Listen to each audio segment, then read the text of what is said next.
Do you have advice for young people in high school? You've given a lot of people look up to you for advice, for strength to search for themselves, to find themselves. Take on some responsibility. Do something for other people. You're doing something for yourself while you're doing that, even if you don't know it, for sure, because you're a community across time. Find something to serve. Somebody to help. Someone to help. To solve. Find a job. Do your best with the customers. Don't be above your job. You're going to get an entry-level job when you're a kid. Well, what else would you want? You want to be the boss? What do you know? You don't know anything. You could be the boss of your job. You know, if you're working in a grocery store, or you're working in a convenience store, assuming you're not working for terrified tyrants, you can be nice to the customers. You can develop your social skills. You can learn how to handle a boss-employee relationship. You can be there 15 minutes early and leave 15 minutes late. Like, you can learn in an entry-level job, man. And I'll tell you, if you take an entry-level job and you learn, and it's a reasonably decent place, you will not be in an entry-level job for long, because everyone who's competent is desperate for competent people. And if you go and show yourself as competent, there'll be a trial period, but if you go show yourself as competent,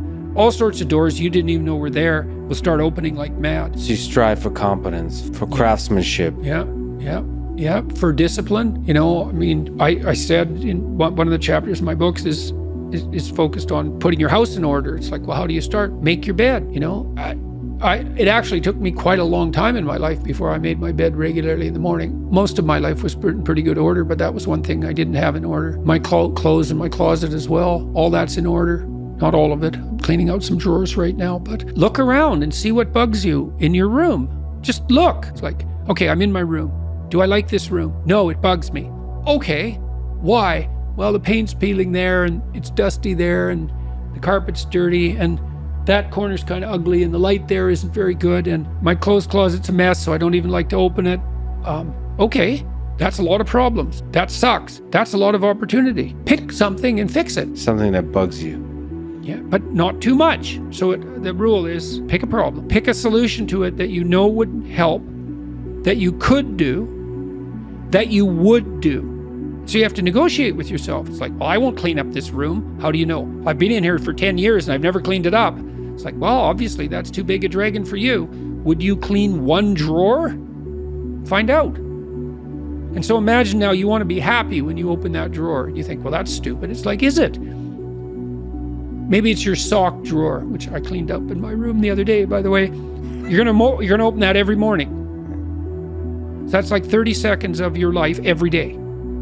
Okay, so that's 3 minutes a week, that's 12 minutes a month, that's 2 hours a year.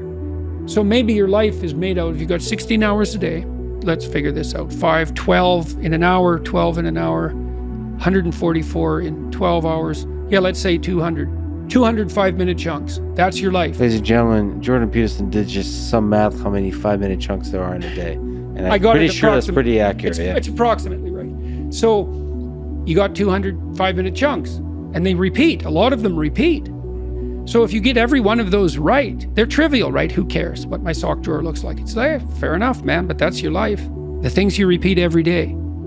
The mundane things. Think, I could get all those mundane things right. That's the game rules. It's like, now all the mundane is in place. Now you can play, because all the mundane's in place. And this is actually true. So with children, imagine you want your children to play. Well, play is very fragile neurologically. Any competing motivation or emotion will suppress play. So everything has to be in order. Everything has to be a walled garden before the children will play. That's a good way of thinking about it. So you put everything in order and you think, oh my God, now I'm tyrannized by this order. It's like, no, you aren't, not if it's voluntary. And then the order is the precondition for the freedom. And so then all of a sudden you get all these things in order. It's like, oh, look at this, I've got some room to play here. And then maybe you're not depressed. Now it's often not that simple, you know, it's not that simple. Try putting your room in order, perfect order. That's hard, man. I mean, it's a really powerful way to think about those 5-minute chunks. Just get one of them right in a day. Yeah, well, if you do that for 200 days, your life is in order.